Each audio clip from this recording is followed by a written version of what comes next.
Pemirsa masih di IDX Consulting Closing dan kami juga masih mengundang Anda untuk bisa berpartisipasi di WhatsApp interaktif kami di 0812 di 8788 di 3723 seperti yang tertera di layar televisi Anda nantinya.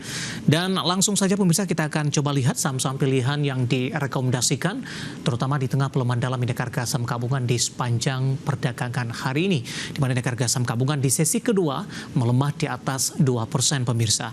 4 saham pilihan yang direkomendasikan datang dari beberapa saham perbankan Big Cap, BBRI, tadi pun juga sempat kita ulas, spekulatif buy dengan supportnya di 4830, resistennya hingga ke Rp5.450 per saham.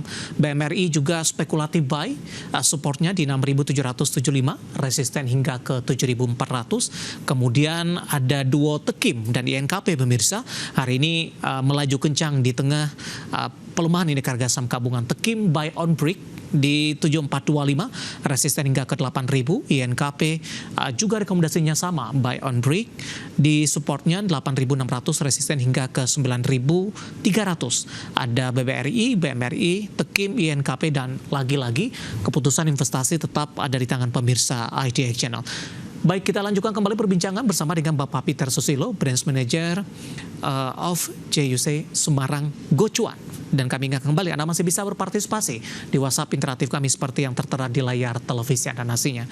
Pak Peter, kita lanjutkan kembali. Langsung saja kita ke BBRI, Pak. Tadi pun sebenarnya juga sempat kita ulas ini untuk BBRI.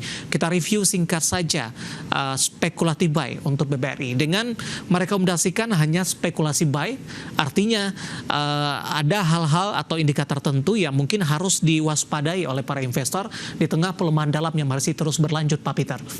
Betul Pak. Memang untuk investasi BBR ini memang pasti memang untuk investasi untuk saat ini memang. Ya.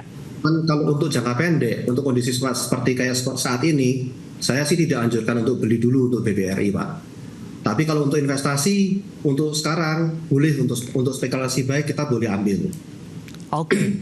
Spekulatif buy di level berapa Pak untuk BBRI dengan penutupan 4950 hari ini? Harusnya dari BBRI tadi kita lihat masih ada ada kondisi pantulan di MA100 dia ada pantulan ya. Cuman kalau lihat dari itu penutupannya ini BBRI juga udah lebih gak menarik lagi karena dia udah turun ke 4950 Pak. Jadi memang untuk BRI sendiri kalau memang misalnya keputusan dari masing-masing, kalau untuk investasi ya otomatis menabung untuk investasi. Oke. Misalnya untuk trading jangka pendek lebih baik skip dulu, jangan untuk diambil.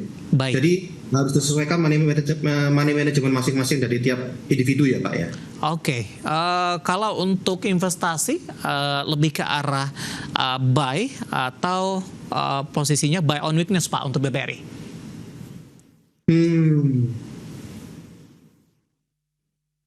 Bingungnya kalau di sini sih saya lihat memang sendiri ini kalau saya lihat sih kecenderungan penutupan seperti ini sih masih bisa turun sih Pak Devi. Iya, oke.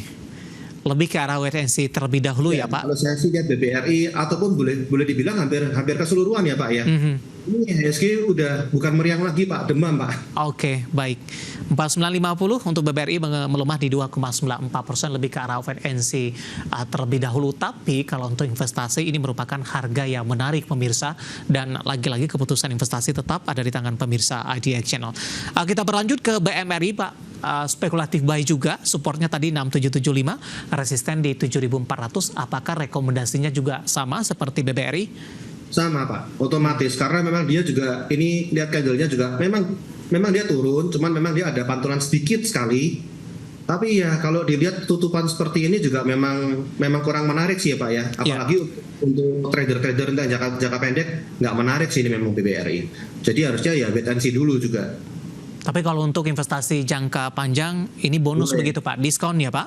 Boleh harga diskon. Baik, BMRI ditutup di 6925, melemah cukup dalam di 1,77%. BMRI cukup lama bertahan di atas 7.000-an dan hari ini akhirnya level support tersebut berhasil ditembus di 6925. Kita beralih ke saham pilihan yang ketiga pemirsa, ada Tekim dan INKP. Analisis Anda untuk Tekim, buy on break di level berapa Pak Peter? Tapi sebelum Anda jawab, bagaimana Anda melihat secara teknikal ketika indeks harga saham gabungan kedua saham ini justru melaju cukup kencang? Sorry Pak, yang terakhir gimana pertanyaannya? Ya, Di tengah pelemahan dalam indeks harga saham gabungan, Tekim dan INKP melaju cukup kencang, Pak. Bagaimana Anda melihat posisi dari sisi teknikalnya? Kita ke Tekim terlebih dahulu, Pak Peter. Sebetulnya kalau saya lihat Tekim dari tadi ya, hari ini termasuk bagus sebetulnya pergerakannya. Karena dia kalau boleh dibilang dia di break box ya Pak ya. Dia ini break resistant dari 7575. Cuman sayangnya pas penutupan ini dia kembali lagi di bawah posisi dari 7575. Memang kalau mau lihat dari Tekim sendiri, kita lihat kondisinya tadi ada untuk recommend buy karena beliau juga core ratio tinggi di atas 7575. Nah saat ini dia kembali lagi di 7550 Pak. Jadi kalau saya ngomong sih, jika tidak buat new low boleh ditahan sih, boleh beli sih Pak Tekim. Oke. Di level berapa Pak? Singkat saja Pak Peter. Di harga kita lihat di atas 7575, jadi kita lihat tunggu besok. Jika dia di atas 7575 boleh beli Tekim. Baik, buy on breakout-nya di 7575 ya Pak. Ya, penutupan betul. Hari ini di 7550, menguat di 1,00%. Singkat saja selanjutnya, untuk posisi INKP Pak, buy on break di level berapa? INKP harusnya di atas 8750 Pak, itu baru bagus. Penutupan hari ini di 8650 menguat di 1,47%. Hari ini dia sudah sempat break, kemudian dia turun lagi dia di 7.650 ya, INKP ya Pak ya. Iya, 8650 Pak hari ini. Iya, 8650 penutupannya INKP. Jadi kalau saya lihat untuk INKP sendiri juga, kalau misalnya mau beli pun juga boleh, dan selama dia tidak bikin new low, tahan Pak untuk INKP. Oke, 4 saham pilihan yang direkomendasikan pemirsa perbankan pikir tadi BBRI dan BMRI spekulatif buy, tapi kalau untuk jangka panjang direkomendasikan untuk masuk dengan pelemahan dalam yang terjadi. Kemudian Tekim dan INKP direkomendasikan buy on break, di mana level buy on break masing-masing untuk Tekim dan INKP tadi sudah sempat bahas, dan lagi-lagi keputusan investasi tetap ada di tangan pemirsa IDX Channel. Kita masih punya satu segmen lagi Pak Peter, masih banyak pertanyaan di WhatsApp interaktif kami, nanti kita akan coba ulas dan pemirsa kami akan segera kembali. Kita sudah sampai di segmen terakhir dan terima kasih juga untuk Anda yang masih bergabung bersama dengan kami. Pak Peter, kita lanjutkan kembali. Ada Ibu Tika dari Medan. Terima kasih juga sudah bergabung. Menanyakan saham PSAB Pak, apakah harga saat ini cocok untuk masuk? Direkomendasikan atau tidak untuk PSAB? PSAB kalau mau untuk spek buy boleh ya, karena dia udah hari ini dia tutupan cukup baik Pak. Di atas MA10. Cuman angka-angka lebih baik lagi kalau misalnya dia bisa tunggu di atas 282, tapi kalau mau sekarang mau cicil dulu boleh untuk PSAB Pak. Tapi yang profil resikonya agak ringan, buy and breakout di 282 ya Pak? Ya betul. Baik. Sebenarnya tergambar tidak sih Pak pergerakan harga komoditas emas ini tetap terus mencatatkan rekor tertingginya di sepanjang masa? Tergambar tidak Pak dengan saham-saham terkait? Kelihatannya kok sudah tidak terlalu, korelasinya tidak terlalu kelihatan ya Pak ya. Oke. Apakah orang melihat dari sisi fundamentalnya saat ini? Bisa jadi karena kita lihat juga misalnya ngomong seperti kita lihat seperti Antam juga emas, tapi juga nggak terlalu begitu lihat komoditas emasnya naik juga nggak naik juga sih Antam. Baik. Malah lebih condong ke nikel malahan dia ikutnya. Oke. Kita beralih ke pertanyaan selanjutnya, Bapak Purnomo. Terima kasih juga sudah bergabung, tidak menyebutkan lokasi. Menanyakan Inco Pak, bisa jual di harga berapa? Tapi sayang Pak Purnomo tidak sebutkan ini, ambil posisi di berapa? Analisis Anda untuk Inco kalau ingin profit taking? Kalau misalnya dia udah punya ya, kira-kira misalnya ngomong 4 hari yang lalu Inco, kalau menurut saya sih sekarang pasang trailing stop saja. Kalau misalnya dia tidak, harusnya sih kalau saya pribadi, saya tadi udah pasti taking profit Pak untuk Inco. Tapi penutupan hari ini Inco ditutup cukup baik Pak. Jadi kalau bisa dilihat besok, seandainya Inco tidak turun di bawah low 3960, tahan Pak Inco Pak. Baik. Selanjutnya Bapak Wijang dari Riau menanyakan auto Pak, support dan resisten terdekat untuk auto. Auto untuk support ada di 2220 untuk auto. Untuk resisten dia ada di 2360 untuk auto. Masih direkomendasikan hold Pak, ada ruang penguatan lanjutan untuk auto hari ini melaju kencang di jelang penutupan sesi kedua.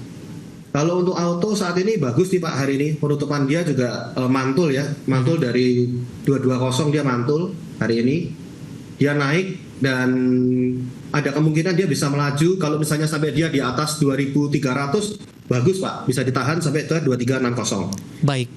Bapak John dari Jakarta menanyakan Antam Pak, posisi buy kuat di berapa? Entry level ideal untuk Antam. Antam, sorry Pak, gimana? Entry ideal untuk Antam di level berapa direkomendasikan Pak?